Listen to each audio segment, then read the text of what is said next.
cumpliendo la gran comisión de nuestro Señor Jesucristo de, por tanto, ir y hacer discípulos a todas las naciones, enseñándoles que guarden todas las cosas que os he mandado. Hermanos, estamos estudiando la carta a los Hebreos. Hemos concluido la primera parte en estas divisiones que el Espíritu Santo nos ha iluminado para hacer en el estudio de la carta a los Hebreos. La primera parte tiene que ver con Jesucristo como la más perfecta, total, sublime y última revelación de Dios al hombre. Eso es capítulo 1, verso 1 hasta el capítulo 4, verso 13. Es la primera sección. Ahí habla Dios hablando al ser humano. Ahora tenemos la segunda sección, que es Hebreos capítulo 4, 14 hasta el 8, 13. Tenemos ahora esta nueva sección donde el tema es Jesucristo es el más perfecto, completo y necesario sumo sacerdote de Dios para el hombre. Jesucristo es el más perfecto, completo y necesario sumo sacerdote de Dios para el hombre. En el Antiguo Testamento yo les dije, mis hermanos, que habían tres personajes que eran claves en la nación de Israel.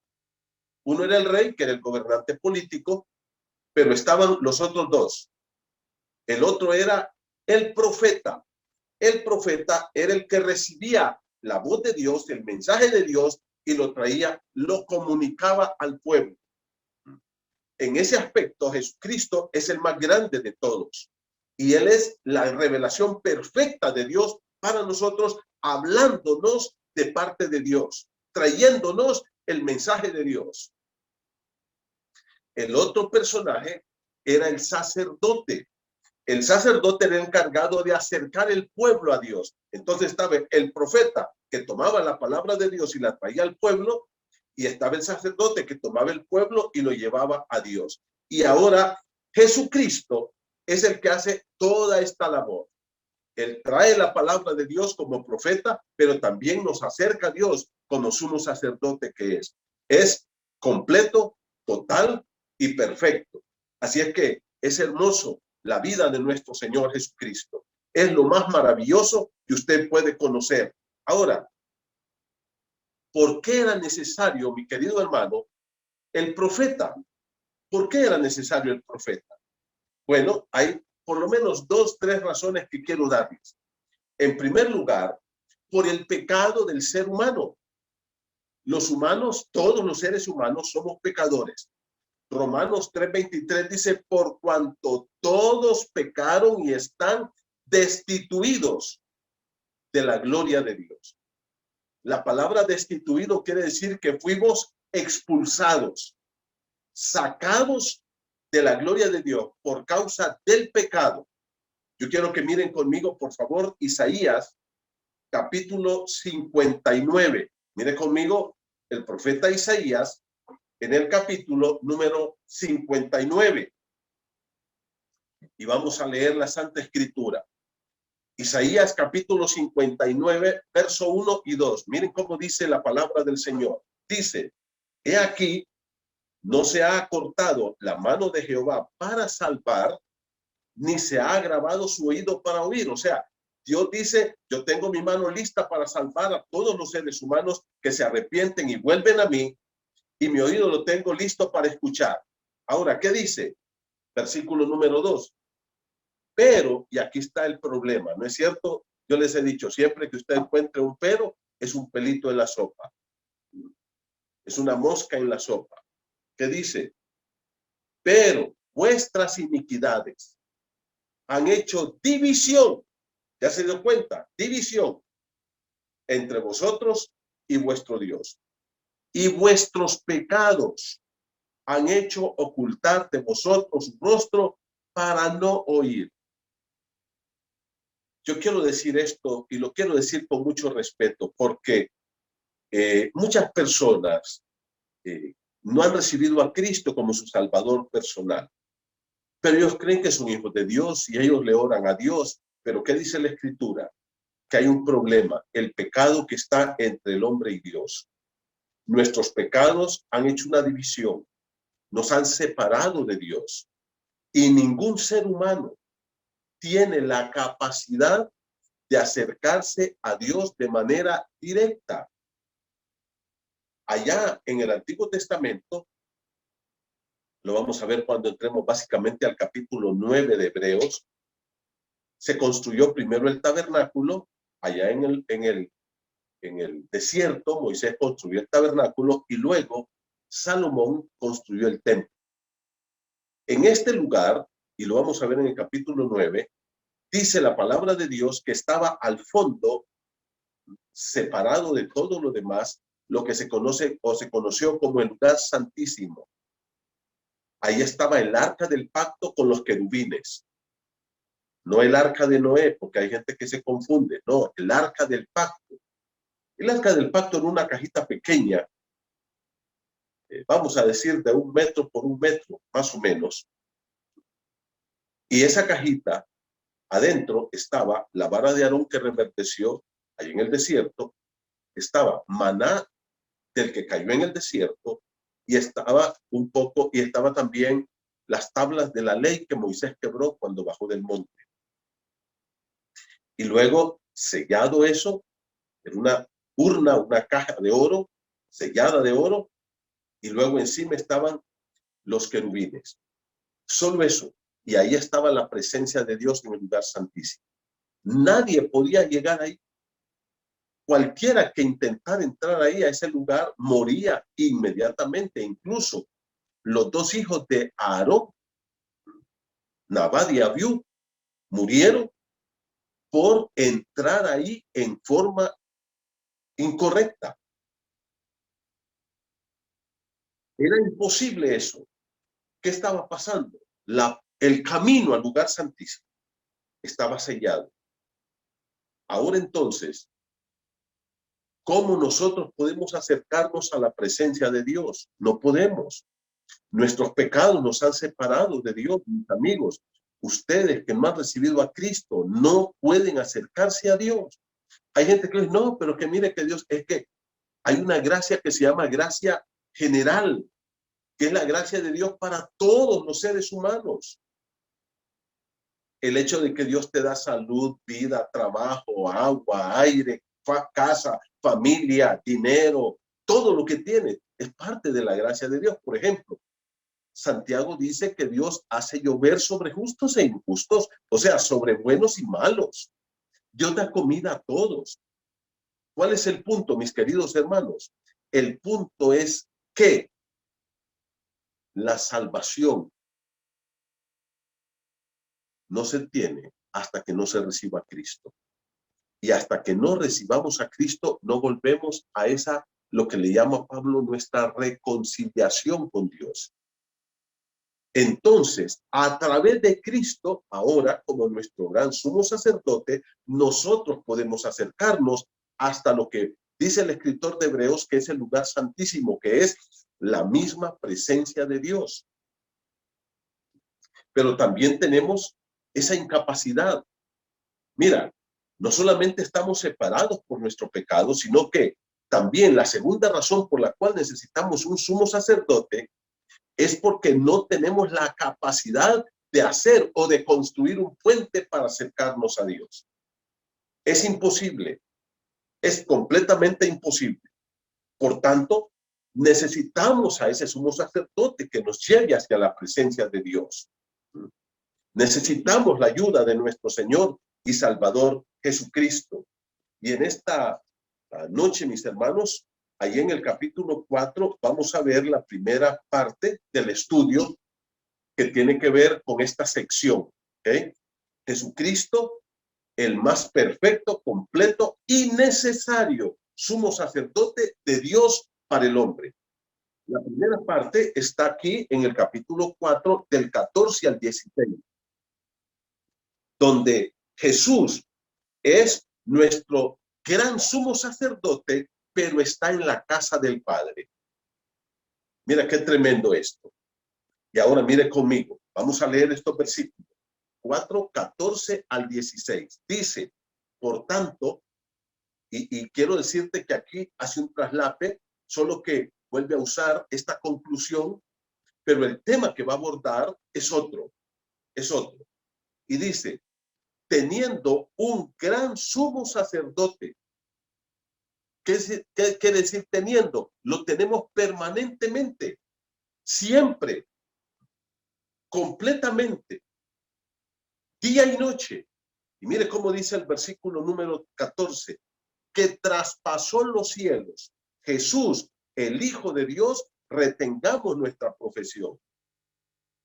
Aquí, hermanos, se nos habla de que Jesucristo es nuestro gran sumo sacerdote y lo aclara. Jesús no es cualquiera. Mira, con la disculpa que esto requiere, no puedes acercarte a Dios por otra persona. No importa quién sea. Incluso ni la madre de Jesús te puede ayudar para acercarte a Jesús, para acercarte a Dios. Nadie. El único es Jesucristo. Es el único. Solo Él y nadie más que Él. Porque dice la Biblia, hay un solo Dios y un solo mediador entre Dios y los hombres, Jesucristo hombre, quien se dio a sí mismo por nosotros para redimirnos de toda iniquidad y purificar para sí un pueblo propio, celoso de buenas obras. Nadie te puede ayudar. Por eso Jesús tuvo que subir y Él fue exaltado. Y la Biblia dice que Jesucristo, después de que Él murió en la cruz, fue sepultado, resucitó, la tumba quedó vacía. Estuvo, dice, por 40 días apareciéndose a los discípulos y a muchas personas, incluso ahí en el libro de 1 Corintios 15, Pablo dice que apareció a más de 500 personas juntas. Porque alguien puede decir, pero a Santiago, su hermano, él lo pudo haber engañado. O a los 12 discípulos que tanto lo querían. Pero ¿sabe lo que dice la Escritura? A más de 500 les apareció. ¿Eso qué implica? Que realmente Cristo resucitó. Y por eso Lucas dice en el libro de Hechos, capítulo 1, verso 1, que Cristo se apareció, y del 1 en adelante, con pruebas indubitables de su resurrección. La palabra indubitables quiere decir que no deja dudas de que Él resucitó. Y una vez que resucitó, Él fue exaltado. Ahí está en el libro de Hechos 1, donde la palabra de Dios dice que Él fue llevado al cielo y una nube lo ocultó y fue a la casa del Padre. Ahora, yo quiero que mires esto, porque esto también es interesante, mi hermano. Mira cómo dice aquí. Aquí enfatiza las dos naturalezas del Señor. Versículo número 14 dice que traspasó los cielos, o sea, Jesús fue llevado al cielo. Y la Biblia dice que Cristo mismo es más sublime que los cielos, es más santo que los cielos. Ni los cielos mismos son, ¿cómo te podía decir? Capaces de la santidad de Cristo, de tener esa santidad de Cristo. Ni los cielos mismos. Ahora, dice que Jesús traspasó los cielos, se sentó a la diestra del trono de Dios. Y mira cómo dice, ¿quién fue el que hizo esto? Jesús. Jesús es el nombre de ese hombre que vivió ahí en Jerusalén. Es el nombre del hombre Jesús.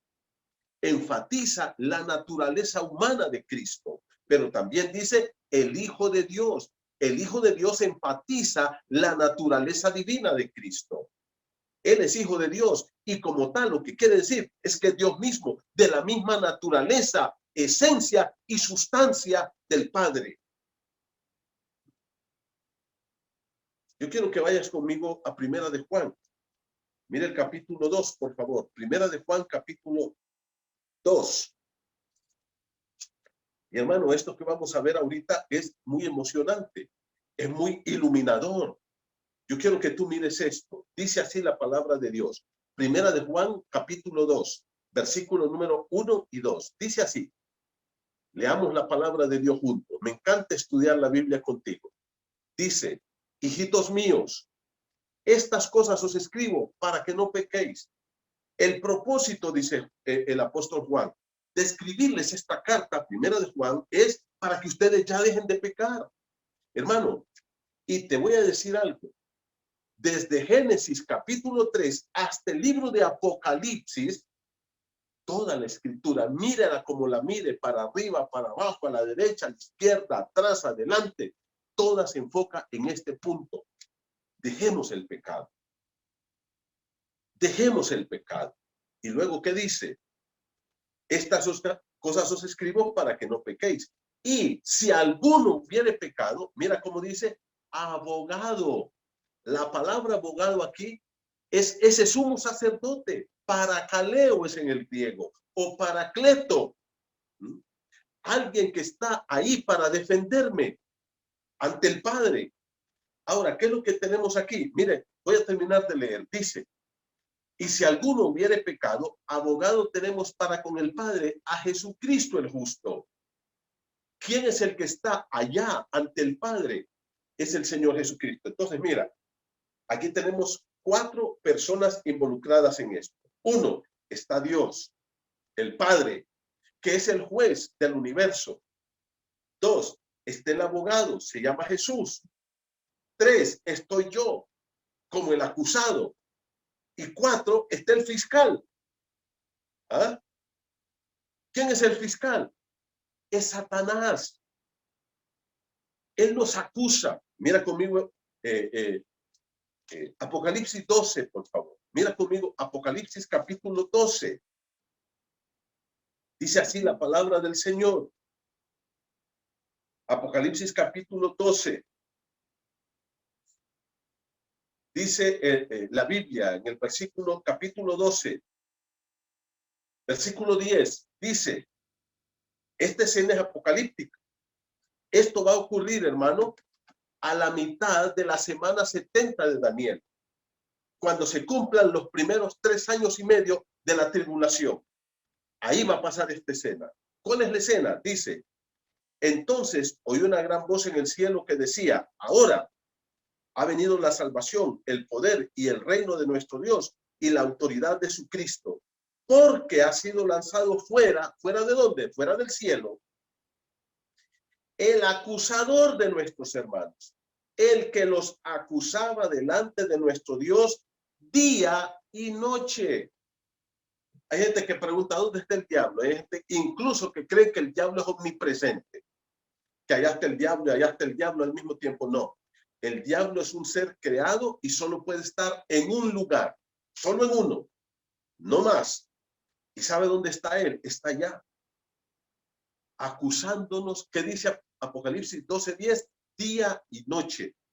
Pero mira, ahí está el juez, ahí está el abogado defensor, ahí estoy yo que soy el acusado, y está el fiscal, Satanás, que es el acusador de nosotros. Y cuando tú cometes un pecado, mira, los demonios vuelan inmediatamente y llegan y le dicen, mira, allá está Manuelito Puerto cometiendo ese pecado. Y Satanás llega y nos acusa con el juez. Y cuando el juez va a dictar sentencia para condenarnos, en ese momento se para nuestro abogado defensor, que allá en hebreo se le llama nuestro sumo sacerdote. Y le dice, Padre, yo morí por él. Esos pecados ya está pagado. Y esto es emocionante, ¿no es cierto? Hermanos, por eso la Biblia dice, estas cosas os escribo para que no pequéis. Porque entre más pecamos, más nos acusa Satanás. Y más tiene que estarnos defendiendo nuestro gran sumo sacerdote. Por tanto, eso es importantísimo, que nosotros tengamos ese sumo sacerdote. ¿Dónde está? Allá en el cielo. Traspasó los cielos. Volvamos al libro de Hebreos 4. Y dice así en el versículo 15. Porque no tenemos un sumo sacerdote que no pueda compadecerse de nuestras debilidades. Ahora, ¿por qué sumo sacerdote se compadece de nosotros? Porque él pasó por toda la naturaleza, lo que es la naturaleza humana. ¿Ah? Como hombre, ese Jesús del cual habló en el versículo 14, tuvo hambre, tuvo sed, tuvo tentado, tuvo cansancio. Yo les dije que Cristo fue sometido a la presión satánica en la tentación, más que todos los seres humanos. Nadie ha sido tentado en la intensidad y en el tiempo en que Cristo fue tentado. La mayor intensidad y el mayor tiempo de tentación lo pasó el Señor Jesucristo. No solamente allá en los 40 días y 40 noches que estuvo en ayuno y oración, toda su vida. Toda su vida. Ustedes saben, por ejemplo, cuántas mujeres seguían a Jesús. La popularidad de Jesús. Y eran mujeres que no eran cristianas, eran impías. Si la mayor parte de esas mujeres no creyeron en Cristo. Ustedes saben cuántas mujeres pensaban en Jesús, soñaban en Jesús, fantaseaban con Jesús. Y Cristo tuvo que soportar todas esas tentaciones. Poderosas tentaciones. Ahora, ¿qué dice? Ahora Él se compadece de nuestras debilidades. No dice que está de acuerdo, no dice que no importa cómo tú vivas, no importa lo que tú hagas. No, lo que dice es que nosotros cuando pecamos y vamos y nos arrepentimos, Él nos perdona.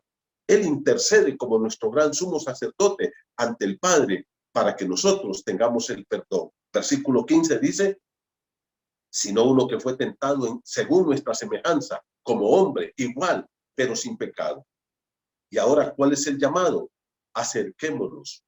Ahora, hermano, ¿dónde está Jesús? Ahí en el cielo, a la diestra del Padre. ¿A dónde tenemos que acercarnos entonces? Tenemos que acercarnos allí. ¿Y cómo lo vamos a hacer? Únicamente a través de la oración.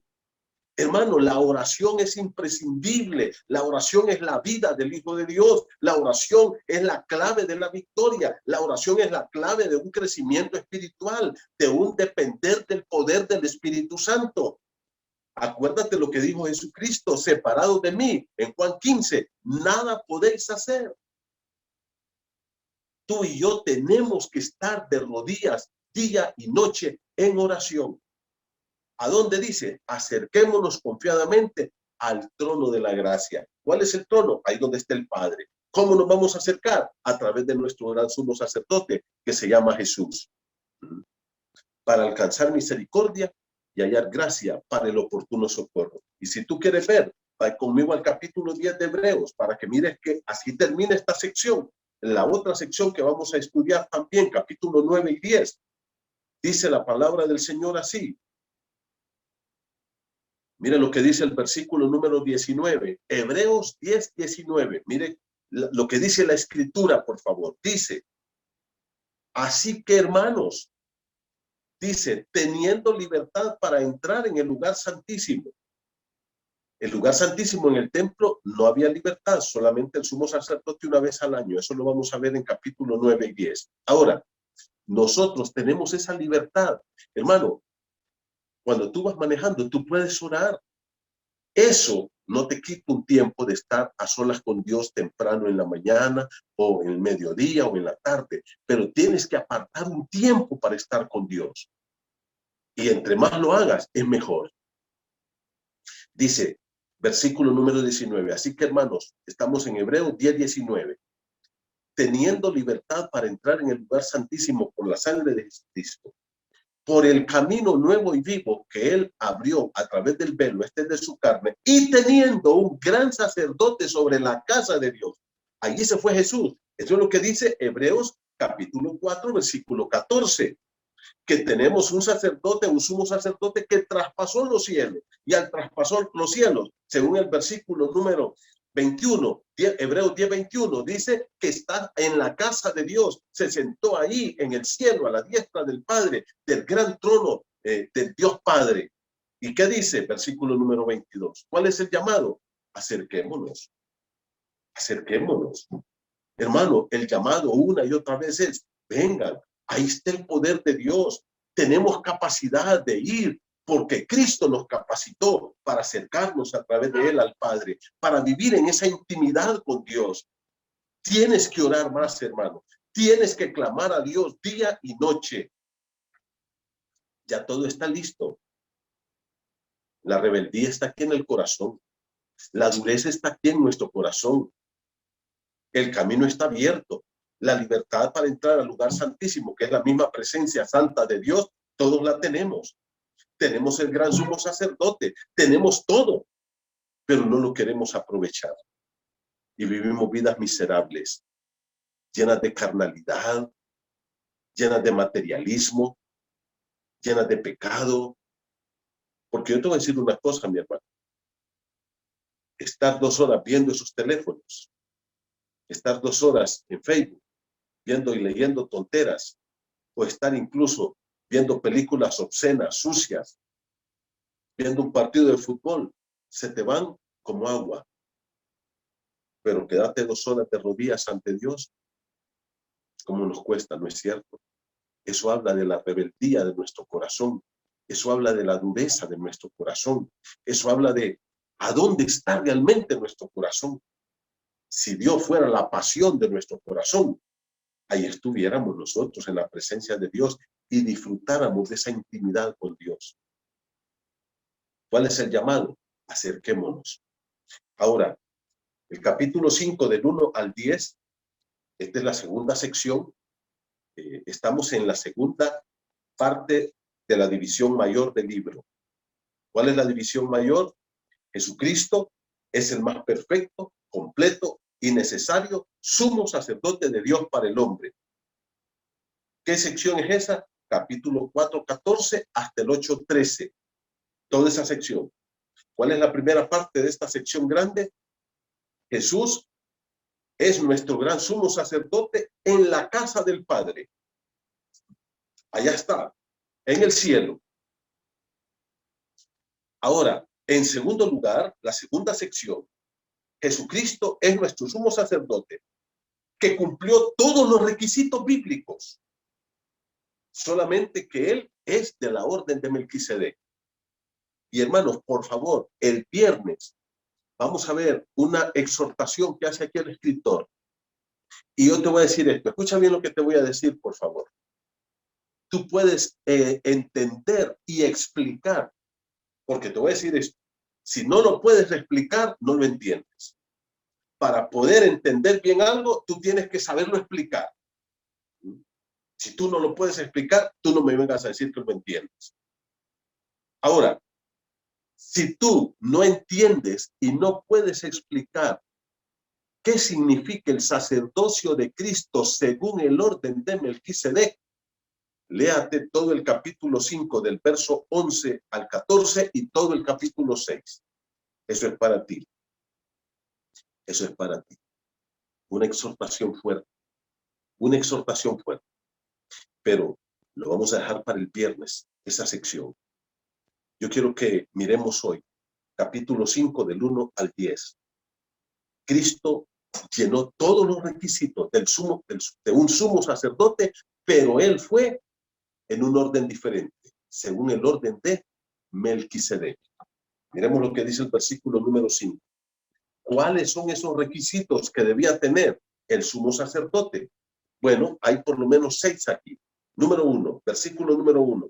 Estamos en Hebreos 5:1. Dice, porque todo sumo sacerdote, primero, tomado de entre los hombres. La primera cosa, para ser sumo sacerdote tenía que ser un ser humano. Un ángel no podía ser, Dios mismo no podía ser, no podía ser un animal, no, nadie. Tenía que ser un ser humano. ¿Por qué? El sumo sacerdote tenía que identificarse con la persona, entender a la persona. Un ángel no nos entiende a nosotros. Un ángel no puede entender cómo actúa, qué piensa, cómo es el ser humano. Tampoco lo hace un animal. Tenía que ser hombre. Segundo requisito, dice el versículo número 1, estamos en Hebreos 5:1. Es constituido a favor de los hombres en lo que a Dios se refiere. Segundo requisito es que el sacerdote no solamente era hombre, sino que estaba para servir a los hombres, para trabajar con el hombre.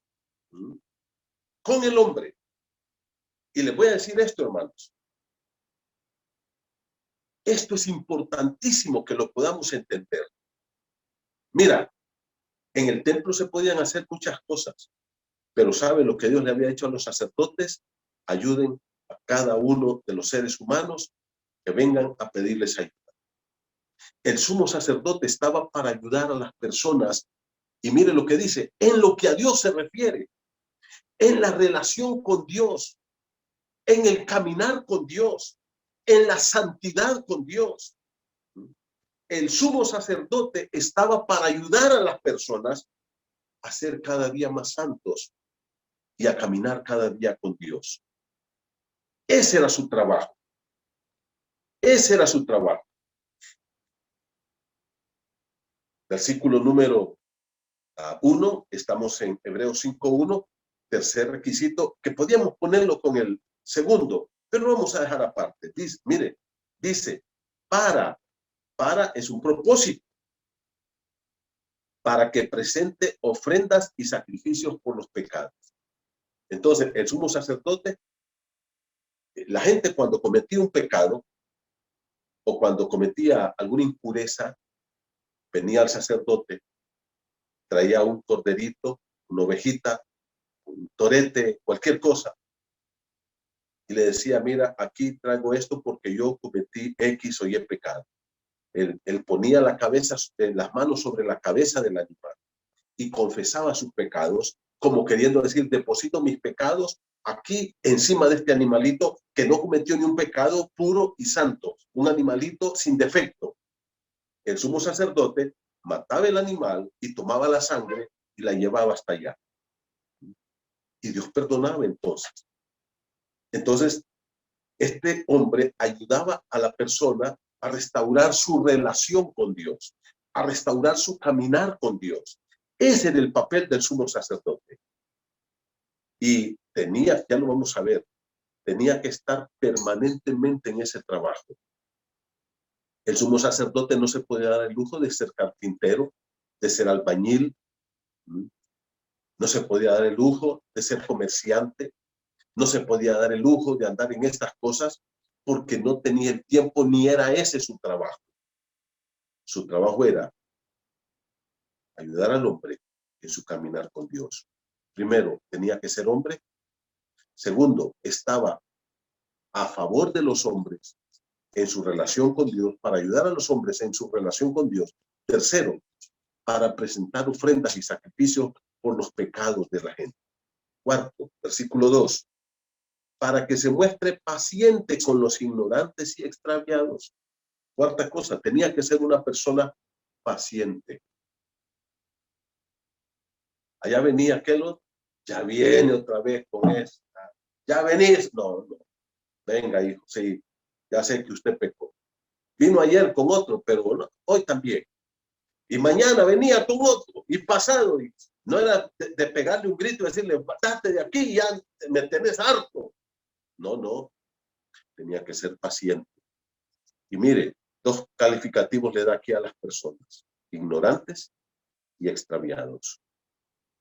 Porque a veces, hermano, la ignorancia de la palabra de Dios, el no saber lo que Dios quiere. ¿Qué dice la Biblia? Mi pueblo pereció porque le faltó conocimiento. No le faltaron emociones, ni sentimientos, ni gozo, ni alegría, ni canto. ¿Qué le faltó? El conocer la Biblia. Ahora, esto también llevaba a la gente a vivir extraviada. Y esto habla de ovejas. ¿Por qué nos llaman ovejas? ¿Por qué Dios le llamaba a su pueblo ovejas? Porque era fácil de que se extraviaran. Porque era fácil de que se descarriaran. Aquí era fácil de que estas ovejas se fueran por caminos torcidos. Entonces, la cuarta cosa es que tenía que ser paciente, tranquilo, seguir. Y si aquel judío venía 10 veces a la semana, 10 veces tenía que atenderlo y darle las palabras de perdón y de ánimo. Y luego dice, porque él también estaba rodeado de debilidad. Los sacerdotes no eran perfectos. De hecho, yo les dije a ustedes que para ser sumo sacerdote en el Antiguo Testamento e incluso en la época de Cristo, no se miraba la calidad de vida que el sacerdote llevara.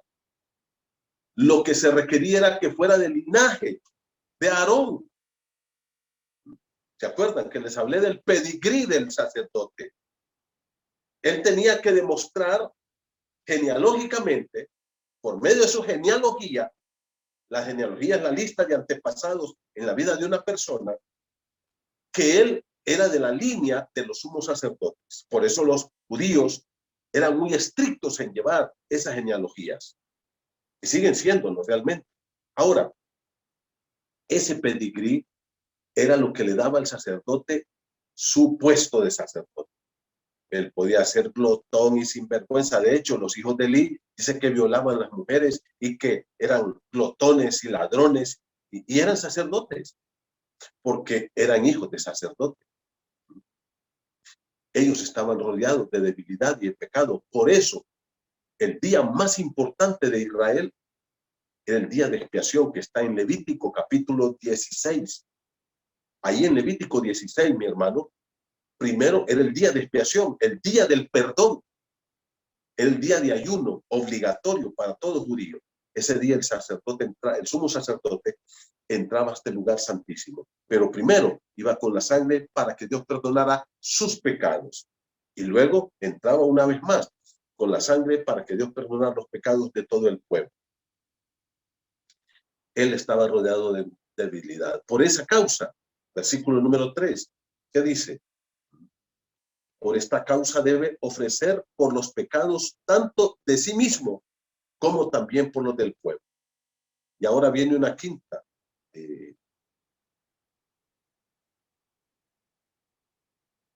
Un quinto requisito, versículo número 4. Nadie toma para sí esta honra sino el que es llamado por Dios. ¿Qué dice? Nadie era sacerdote sino aquel que recibía el llamamiento divino. Y claro, ahí estaba el pedigrí, pero Dios es el que le daba este privilegio. De hecho, los levitas fueron llamados por Dios. Dios llamó a Aarón para ser su sumo sacerdote. Por tanto, era un llamado del Señor. Y ahora dice, mira el versículo 4, estamos en Hebreos 5:4, perdón, Hebreos 5:4. Y nadie toma para sí esta honra sino el que es llamado por Dios, como lo fue Aarón. Aarón fue el primer gran sumo sacerdote, Aarón, hermano de Moisés. ¿Okay? ¿Y qué pasó? Dios lo llamó. Pero dice, mira el versículo número 5:5. Así tampoco Cristo se glorificó a sí mismo, haciéndose sacerdote, sino el que le dijo, tú eres mi hijo, yo te he engendrado hoy. Como también dice en otro lugar, tú eres sacerdote para siempre, según el orden de Melquisedec. Y aquí viene el problema. ¿Cómo es esto? Y eso lo vamos a explicar el domingo. El sacerdocio de Cristo según el orden de Melquisedec. Eso lo vamos a explicar el domingo. El viernes nos vamos a quedar con los últimos versículos del capítulo 5 y el capítulo 6. Una tremenda exhortación. Ahora, no voy a explicar esto ahorita, pero solo quiero decir que que Dios determinó que su Hijo Jesucristo sería sumo sacerdote.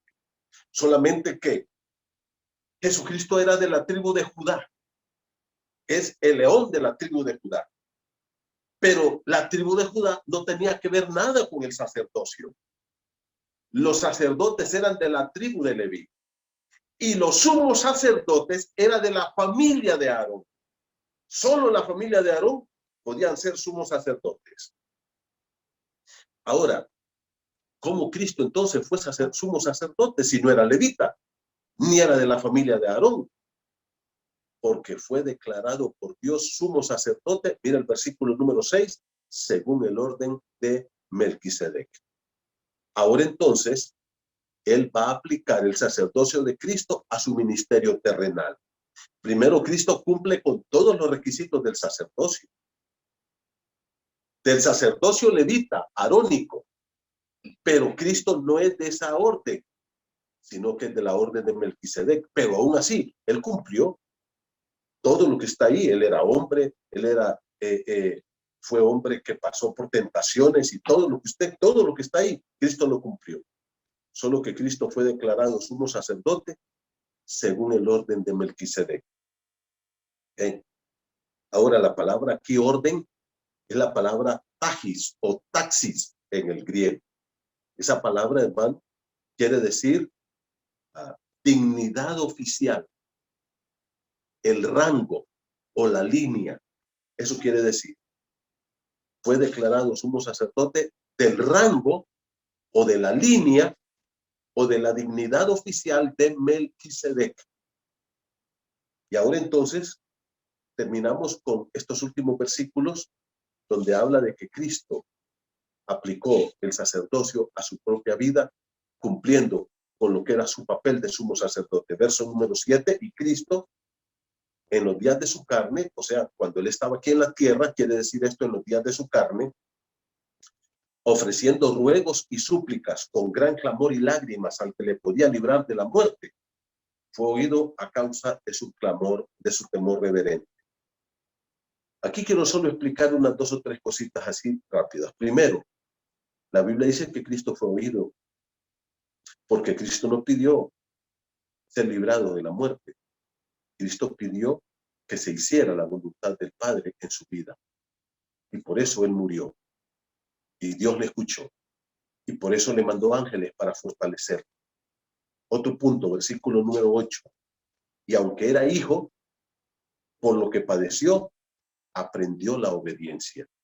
No es Cristo obediente, que Cristo era rebelde o esto, no, no. Lo que está diciendo es que al morir y someterse al padecimiento de la muerte, experimentó lo que era el sufrimiento del ser humano. Sus golpes, los azotes, la corona de espinas, las bofetadas, los escupitajos, la humillación, los insultos, los clavos, la muerte cruenta de la cruz. ¿Qué pasó? Él se sometió voluntariamente a cumplir la voluntad del Padre. Entonces, en su experiencia, él fue obediente. Eso es lo que quiere decir ahí. Y termina diciendo, versículo número 9 y 10, y habiendo sido perfeccionado, no quiere decir que Cristo no era perfecto. Por eso estoy aclarando estos puntos. Lo que quiere decir es que perfeccionó su obra. Su obra fue completa. La palabra aquí quiere decir que él terminó su obra, la completó con su muerte cruel, su sepultura y su resurrección. Y cuando él completó su obra, mire cómo dice el versículo número 9, vino a ser autor de eterna salvación. Y esto es hermoso, porque la obra de Cristo es perfecta, es completa. Aquí no está hablando de Cristo como persona, sino de él haciendo la obra, se sometió voluntariamente a obedecer al Padre, obedeció, sufrió como hombre y perfeccionó o completó o terminó su obra. ¿Cómo termina Cristo su obra? Ofreciéndose a morir en la cruz, siendo sepultado y resucitando. Por ahí hay un coreano llamado Sun Jung Moon, no sé si está vivo o muerto ya, pero Moon fundó una secta que se llamaban los Moonis. Por eso, por Moon, Moonis. Y Moon decía que Cristo venía a reinar, pero que él tropezó en la cruz. La cruz, la muerte lo sorprendió y que fracasó. Y ahora Dios mandaba a Sun Jung Moon, a este coreano, a terminar la obra que Cristo no había podido concluir. Un hereje total. Cristo, a través de su muerte, su sepultura y su resurrección, es que su obra es perfecta y completa y perfecta, absoluta. ¿Y qué pasó?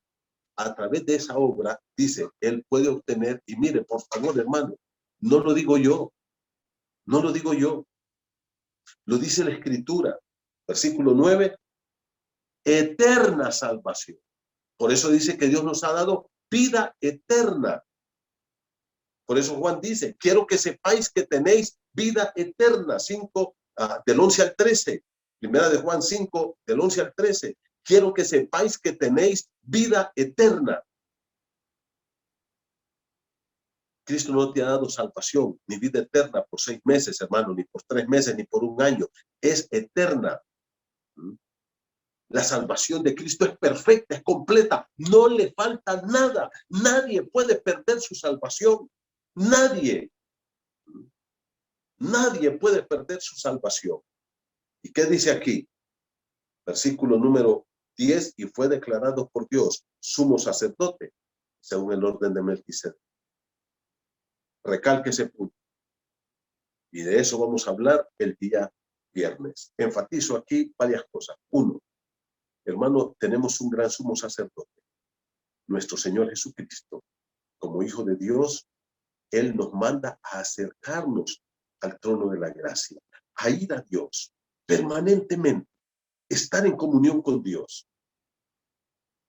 Y segundo, quiero enfatizar a aquellos que no conocen a Cristo. Quiero decirles que ustedes tienen fracturada su relación con Dios, que sus pecados los han separado eternamente de Dios y que no pueden hacer nada para llegar a Dios. Pero tienen ahí a alguien que es Cristo. Y Él es nuestro mediador. Y solo Él te puede salvar. Y Él te quiere dar eterna salvación, porque la salvación que Él obtuvo es perfecta. No necesitas nada. Tú no necesitas hacer buenas obras, ni bautizarte, ni religión, ni dar dinero a los pobres, ni nada. Lo único que necesitas es recibir a Cristo como tu Salvador personal.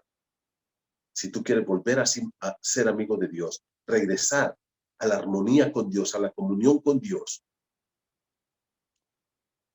reconciliarte con Dios, necesitas recibir a Cristo como tu Salvador personal. Vamos a orar. Padre, gracias por esta noche maravillosa.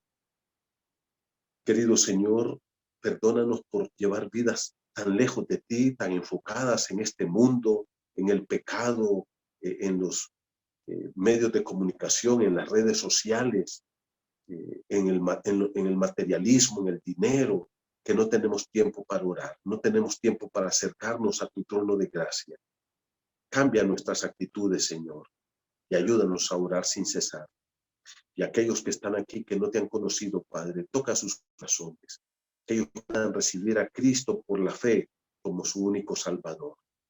Te los pongo en tus manos y te pido toda tu bendición para ellos. Sálvales, Señor, perdona sus pecados y regálales la vida eterna, que puedan obtener esa salvación eterna y perfecta que Cristo logró con su obra perfecta en la cruz del Calvario. Padre, guárdanos y cuídanos en el nombre de Jesús. Amén. Hermanos, les quiero mucho. Que Dios me los bendiga. El viernes a las 7 en punto continuamos con este estudio maravilloso.